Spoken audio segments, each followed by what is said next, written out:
तो हेलो दोस्तों, मैं विकी गुप्ता आप सभी को स्वागत करता हूँ आपके अपने YouTube channel V tutor zone में। और आज हम दोस्तों पढ़ेंगे सांख्यिकी क्या होती हैं, और इसमें आपके हमेशा इस चैप्टर से प्रश्न आपके हर एक एग्जाम में इससे आपके प्रश्न आते रहते हैं। तो चलिए दोस्तों शुरू करते हैं। माध्य क्या होता है, माध्यिका क्या होती है, और इसके बाद हम पढ़ेंगे बहुलक, और जो परिसर पढ़ेंगे, बारंबारता, विचरण और मानक जो विचलन होता है उसके बारे में हम दोस्तों पढ़ेंगे। ठीक है, तो अभी पहले देखते हैं माध्य क्या होता है।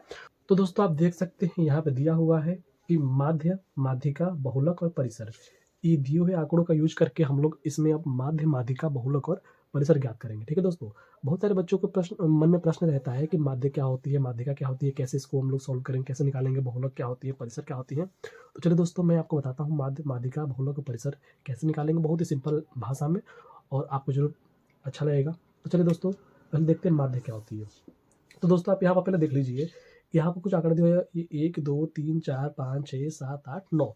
यहाँ पर दोस्तों आपके 9 यहाँ पे ऐसे अंक दिए हुए हैं। ठीक है दोस्तों, तो माध्य क्या होता है दोस्तों, माध्य का मतलब होता है औसत। ठीक है दोस्तों, जिस तरह हम लोग औसत लगाते हैं उसी तरह माध्य होता है। औसत का आपको सूत्र या फॉर्मूला पता होगा दोस्तों। आपको पता है कि कुल संख्याओं का योग। ठीक है दोस्तों, इसको हटाते हैं।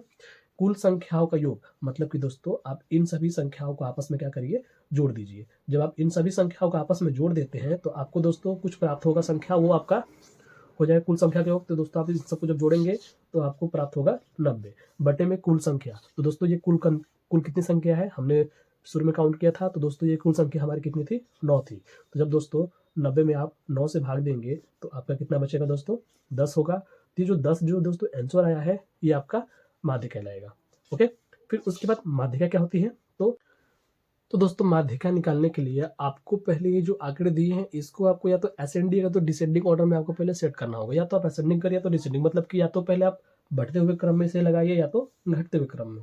तो हम लोग इसको पहले बढ़ते हुए क्रम में सेट कर लेते हैं। 9 9 पहले लिख लेते हैं, सबसे छोटी संख्या पहले 9 9, और यहाँ पे 10 आपका 5 बार आया है। तो 1 2 3 4 और ये 5, और जहाँ देखा जाए 11, तो 11 आपका 2 बार आया है, 1 और यहाँ पे 2। ठीक है दोस्तों, तो ये आपकी जो संख्या है आपके बढ़ती क्रम में हो गई। अब इसमें से आप ये देख सकते हैं टोटल 9 थी। तो अब इसको मैं ना 2 भागों में बांट देता हूँ, 4 इधर और 4 इधर। दोस्तों इधर कितना बचा आपका, ये आपका बचा 10, और यही दोस्तों आपका कहलाएगा माध्यिका। ठीक है दोस्तों, यही जो बचा हुआ संख्या आपको कहलाएगा माध्यिका, यही कहलाता है। अगर बच्चों के मन में प्रश्न रहता है कि ठीक है सर ये 9 डिजिट था तो आपने इसे बराबर भागों में बांट दिया। अगर यह 10 डिजिट हो, जैसे कि 1 2 3 4 5 6 7 8 9 10, ठीक है दोस्तों, ऐसे रहे तो बच्चे कहेंगे सर आप 5 इधर बांट दीजिए, 5 इधर बांट दीजिए, तो आपका माध्यिका तो कुछ निकला नहीं। ऐसी बात नहीं है दोस्तों, इधर आप 4 बांट दीजिए। ठीक है, और जो बीच की जो संख्या है ना, इन दोनों को आपस में जोड़ दीजिए। 5 और 6 कितना हो जाएगा दोस्तों, 11 हो जाएगा। और 2 संख्या थी तो आप इसे 2 से भाग दे दीजिए।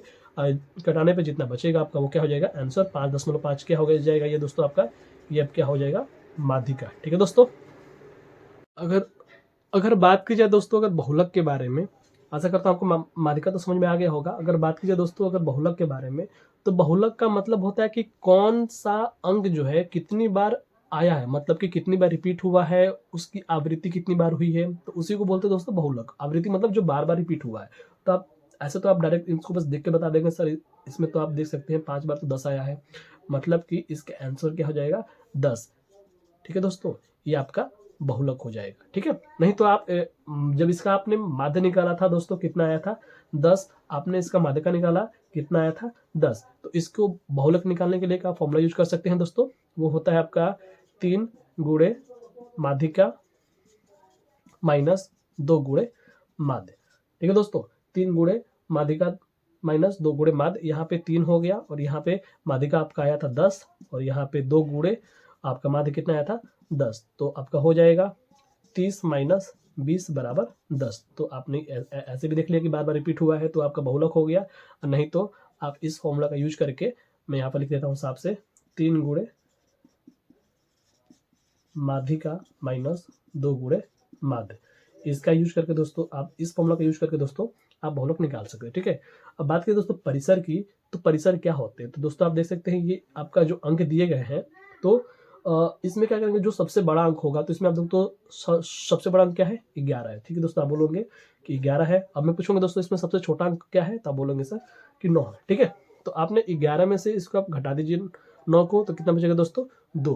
तो ये जो बचा हुआ अंक है दोस्तों यही कहलाता है आपका परिसर कहलाता है, और इससे इंग्लिश में हम लोग कहते हैं रेंज कहते हैं। ठीक है दोस्तों, तो इसका फॉर्मूला होता है max value minus minimum value. ठीक है दोस्तों, मैक्स वैल्यू आपका 11 हो गया और मिनिमम वैल्यू आपका 9 हो गया। तो जब 11 में से आपने 9 को घटाया तो आपका कितना बचा दोस्तों, आपका 2 बचा। ठीक है, तो आशा करता हूँ आपको समझ में आया होगा।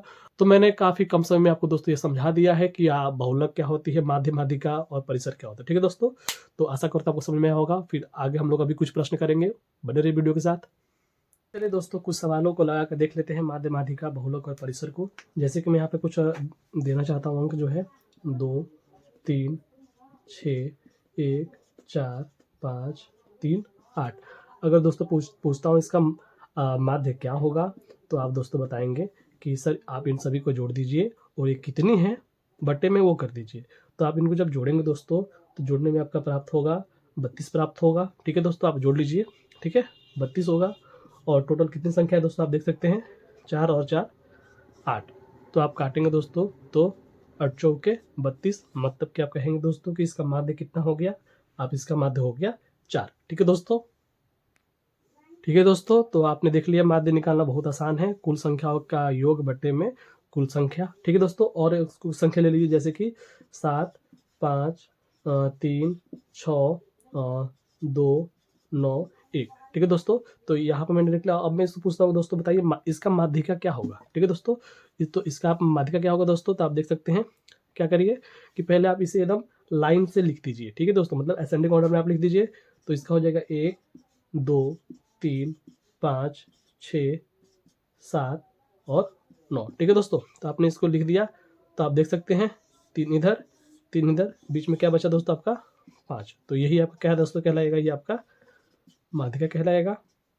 ठीक है दोस्तों, और मैंने आपको बताया था कि अगर वो विषम संख्या होगी तो वो तो बीच की वैल्यू पता चल गया। अगर वो सम संख्या होगी तो हम 2 डिजिट को लेंगे और उसको जोड़ देंगे और 2 से भाग दे देंगे। ठीक है दोस्तों, तो आपके माध्यिका प्राप्त हो जाएगा। ठीक है दोस्तों, और ले लेते संख्या, जैसे कि बहुलक के लिए हम लोग लेते हैं 1, 3, 2, 3, 5, 9, 3, 2, 7। अगर दोस्तों इसमें पूछ दे कि इसका बहुलक क्या होगा, तो आप दोस्तों इसमें ध्यान से देखिए, सबसे ज़्यादा बार क्या आया है 3, है ना दोस्तों।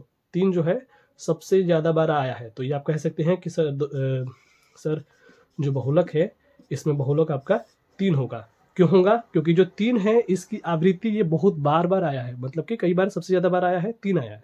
तो इसका बहुलक कितना हो गया दोस्तों, 3 हो गया।